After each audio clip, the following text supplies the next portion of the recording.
Let's move it on. Let's talk about some stuff that I think actually affects a lot of you, gets you all talking around the dinner table, gets you all talking by the water cooler at work. And some of the countries, top private schools, get this, are being hollowed out by woke culture. This is part of a much bigger issue, and a lot of it, I imagine, is going to have you pulling your hair out or screaming at your telly thinking this is mad. Because it is.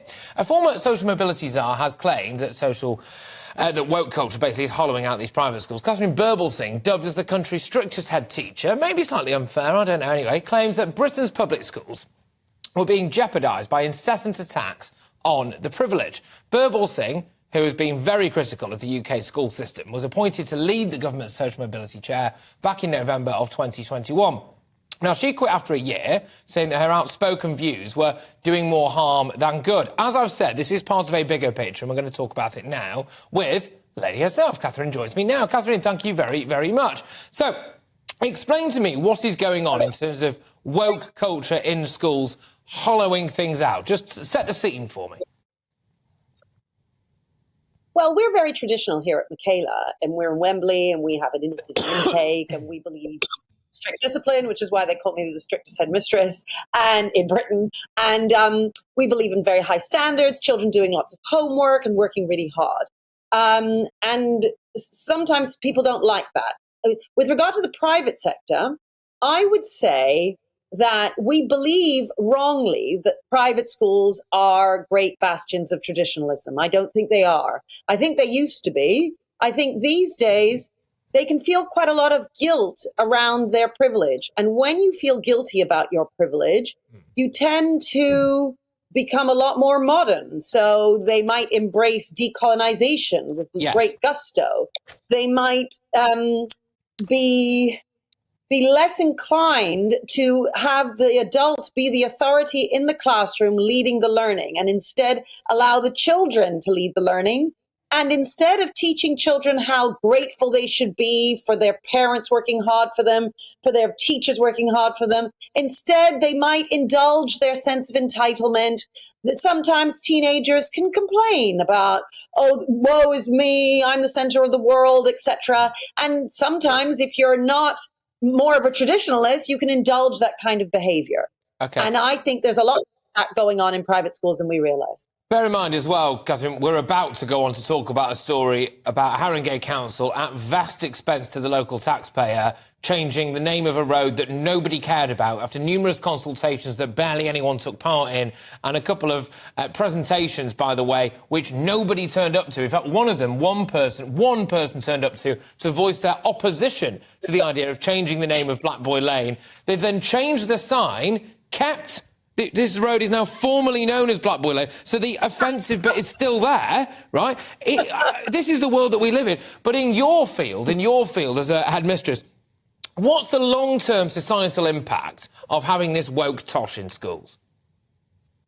Well, it changes the culture of the country, doesn't it?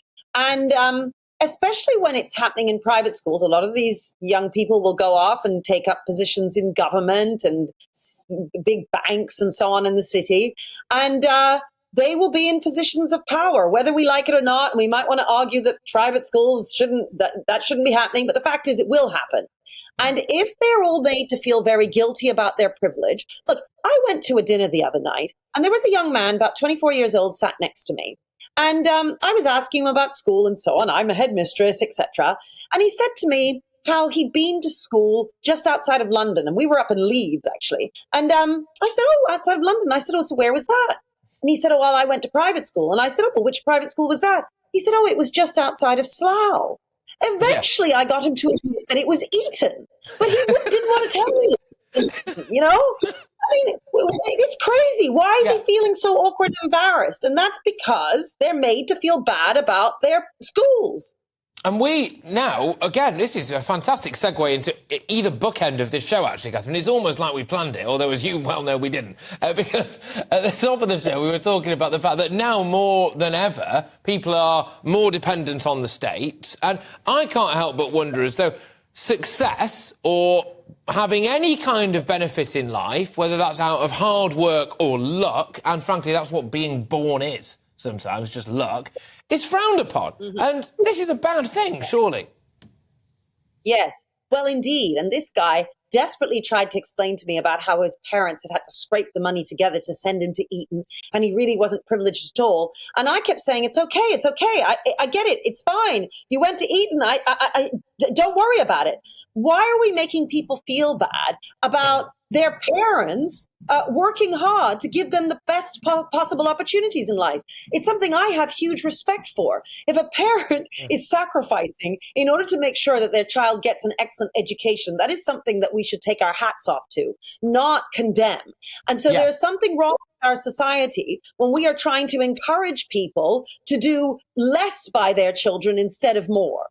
I could not agree more, and you will not be able to hear it, but there's rather a lot of cheering going on around me from a lot of people in this newsroom who maybe do work incredibly hard to try to give their children the best start in life, or what they view to be the best start in life. As a parent, they can make that decision for their children and don't want to be stigmatised in order to do it. Katharine, do you think that at the very heart of this, at the very core of this, there's something, frankly, very annoying, which is needless, unnecessary virtue signalling? So people seeming as though they have to do things like decolonise the curriculum or teach these things about whether people are non-binary or whatever, or, for example, change the name of a road that nobody cares about, just to be able to say, we've done this, despite the fact that actually nobody cares. Yeah. I think there is some truth to that. I think there are some people who are doing things just to be seen to do them. So, a lot of these people will put black boxes up on Instagram and say, look at me, I'm an anti-racist. And that is about virtue signaling.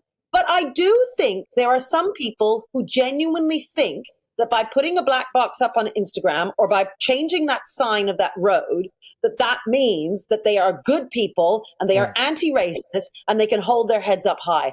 And I genuinely think there are people who cannot tell the difference between being somebody who isn't a racist and somebody who is a so-called anti-racist who looks a certain fashion. It can be difficult to tell, especially in this day and age where we reward people for looking a certain way rather than being a certain way.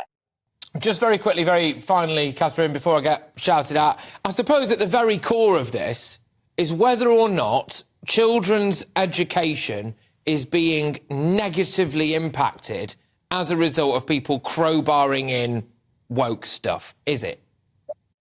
It's not that they're crowbarring it in, it's that our whole culture is changing gradually over time, where we can't even see that it's changed.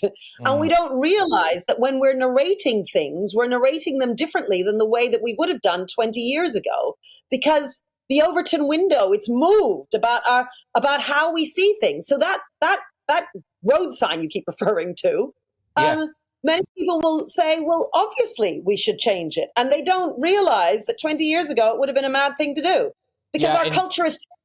Indeed. And look, I share with you, although you're much more at the thick end of it, as it were, but the future when it comes to people growing up with this just insidious element that we've got at the moment, and what then actually breeds, some would say, essentially indoctrination, although none of it where you are, that's for sure. Katharine Birbalsingh, their founder and headmistress of Michaela Community School. Now,